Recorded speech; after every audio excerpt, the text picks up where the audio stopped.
Hi, thank you so much for joining. This is Damali from Forerunner Counseling, and my channel is Weekly Wisdom.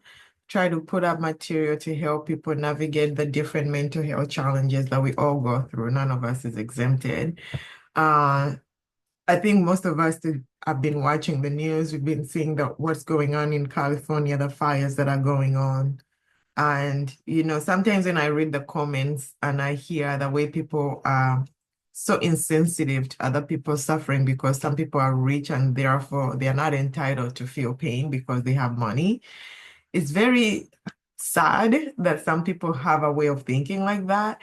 But in this video, I just want to address how do we navigate devastating losses. I recently started a group on depression, and the reason I started the group was because as I work in private practice and I get people who are dealing with so much emotional pain, it almost feels like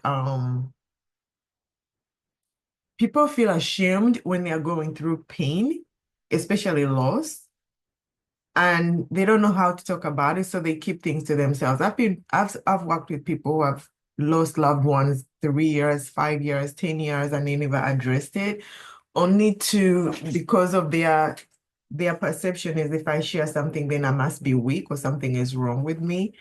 And then you see how it bleeds into other relationships. For those who are married, I see it bleeding into their marriages. I see it bleeding into their family structures, even at work, but they're not necessarily aware that that is the grief that they never resolved or they never dealt with. And so my purpose in doing this video, I want to encourage all of us that we are human beings and we all go through emotional suffering. I don't think there is a person on this earth that has never experienced loss. You may not have experienced loss to the magnitude of people who are in California right now, but you have lost something, whether it's a relationship, it's an opportunity, whether it's a job, anything, but we have all experienced losses. But sometimes, based upon the timing of the loss that you go through, sometimes that timing, sometimes the consistency. There are people who have gone through loss after loss after loss consistently. When I think about some scenarios, a person may lose a job and then they're going through a divorce, which means they have to lose their house, they have to sell the house, that it becomes very complex. And sometimes it just hits you so hard that you don't know where do you even start to process things like that? Some people don't know. And so some people have to feel like I have to be strong and I have to power through this. That's not always the case. So I'm here to encourage some of you that you may be going through a loss that people around you may not necessarily be even aware that you're dealing with this. Because if you feel like if you say something in that regard, people are gonna judge you that you're weak or you shouldn't feel that way. They basically dismiss what you're feeling. So you decided I'll just figure it out on my own. And I remember this one particular person who were talking and they were telling me how they changed. What used to be was no longer what it is now. Whatever they believe, even if you think about some of the losses you've gone through, whether it's a relationship, whether it's a friendship, whether it's a job, whether it's a house, whether it's anybody, you change. Loss of something changes you in a good way and in a bad way. Kind of you get hit with reality. I think sometimes living on planet Earth, we have the notion that things are always going to be good. We try to make life on Earth be heaven, and we don't realize that we live in a fallen world with people who are fallible. They are capable of making mistakes. They are capable of doing anything. Sometimes I tell my clients, like, we're all capable of doing the most atrocious evil if we're put in the right predicament for that to be. Because we're all not aware of the evil propensity we are capable of doing. As much as we are capable of doing good, we are also capable of doing bad, depending on how you choose. And so we think that we are good, we do the right thing, we cover our bases, that we prevent ourselves from experiencing things like this, losses, even if they are natural disaster, hurricanes, earthquakes, fires. We think that if we build right, if we have the right insurance, we can secure ourselves into this place where we will be okay. So when things are not okay, a lot of us don't know where to start, so we get stuck. We get stuck, and that process of that the ability to process those places or those traumas, we don't have the skills to do it. So some people get stuck in depression, some people get stuck in anger, some people get stuck in the shock of things, some people just choose, I'm not gonna feel anything, I'm just gonna numb it, I'm not gonna feel anything. But I'm here to encourage you that as human beings, loss is part of life. Loss is part of life. We have to learn how to grieve. So how can you encourage someone who is experiencing such a loss, someone who's experiencing such devastation, especially like in California, or you may not be in California, but you're dealing with that loss of what could have been, but it's not. And when you go through depression, for example, you feel like your hope is deferred. You don't feel like you can hope. You have come to a place of realizing nothing is going to help. Everything is just not going to help. And you don't know how to move forward because your ability to be who you want to be. Oh my God, I have something in my eye. Forgive me, guys.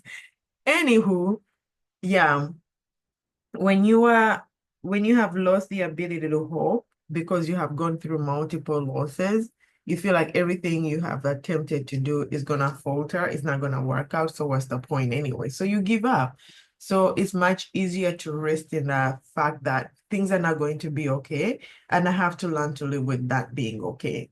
And that's where depression sometimes, for some people, it kicks in like that, where they feel like nothing is working, nothing is good, everything is just painful, it's not working out. So I just encourage you, if you're depressed, if you're in despair, do not isolate yourself. At least acknowledge that you're in an emotional suffering. At least acknowledge that you're depressed. At least acknowledge that things are not going the way you would want them to go. That you could give yourself permission to sit in it, process it, so that you can move to the next stage or whatever that could be.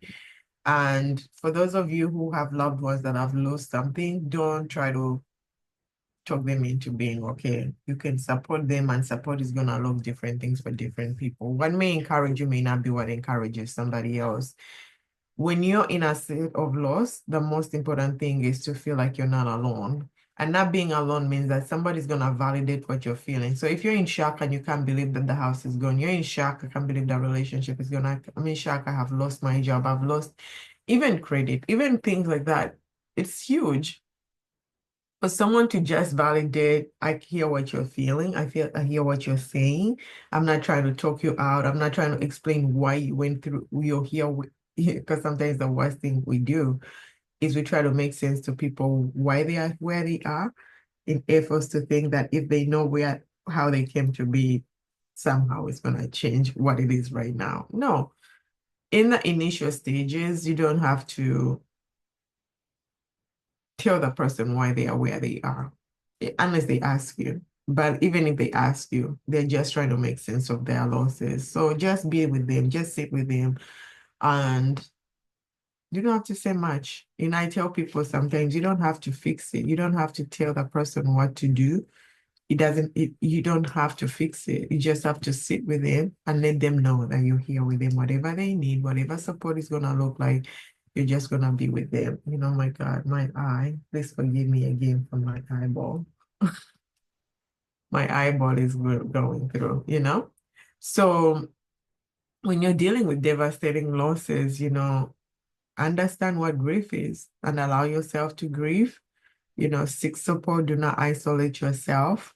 There are so many groups right now online that are supporting. There are people who are able to give finances, clothes, shelter, donate. Whatever you can do is a form of support you can give to someone. You may never know who that support is going to reach out to, but it will.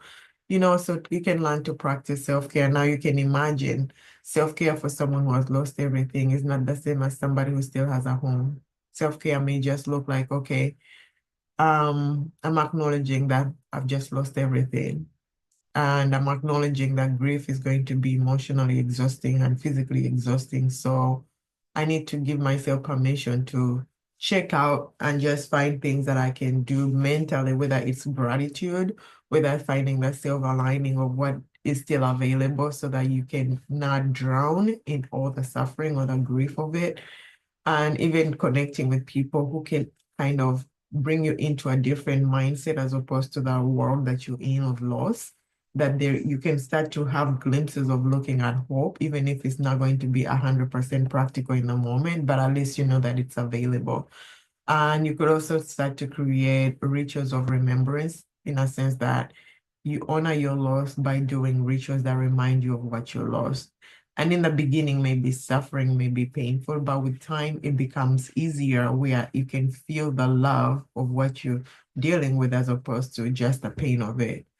And also, because we all grieve very differently, give yourself permission to know if it takes you 3 months to grieve, that's you. Other people, it may take them a year. Other people, it may take them 2 years, 3 years. There are things that I've grieved for years, like 3 years, and that's okay. And other people may not agree with you. That's not the point. Your life is your own. In a sense of whatever works for you, that makes sense to you, that's what you can do. So my encouragement is be patient with yourself, seek support. Sometimes you may look for one-on-one therapy, like can reach out to my office.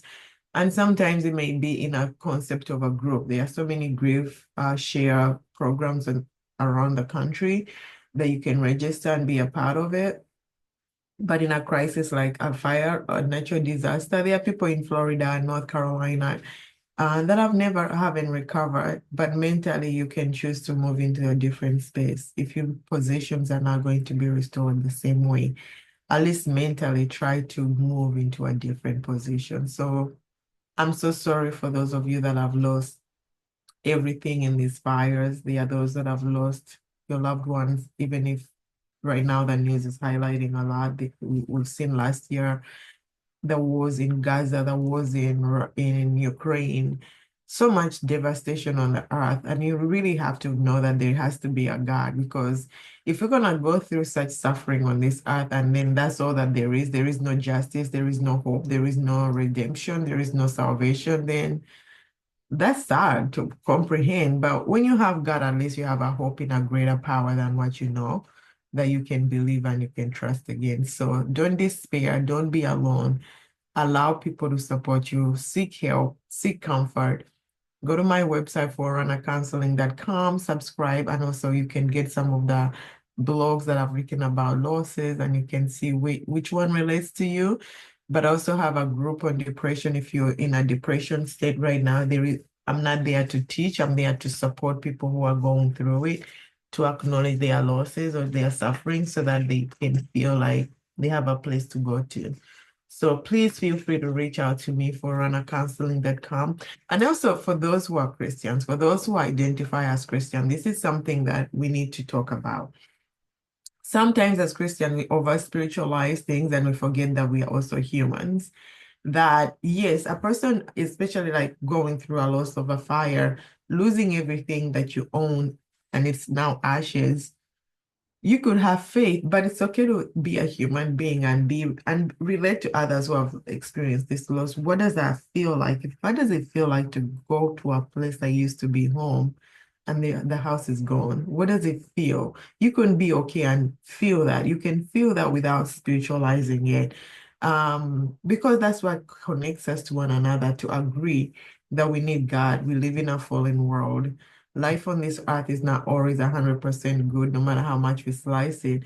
Our perceptions of it can change, but we can also acknowledge that it's not always good. So thank you so much for watching my video, and please subscribe, like, comment. If you have other videos that or topics that you want me to share, feel free to talk about them. But it's okay to weep with those that are weeping and mourn with those that are mourning. There is a scripture in Ecclesiastes that says that for every season, there is a time and season for everything that is under the earth, on this earth. There is a time to weep and there is a time to be happy. So right now there are people who are weeping, who are mourning, and we can learn to mourn and weep with them without spiritualizing it that they should have faith or they should be strong and resilient. They will get there, but right now it's okay to mourn. So thank you so much for watching. I'll see you soon.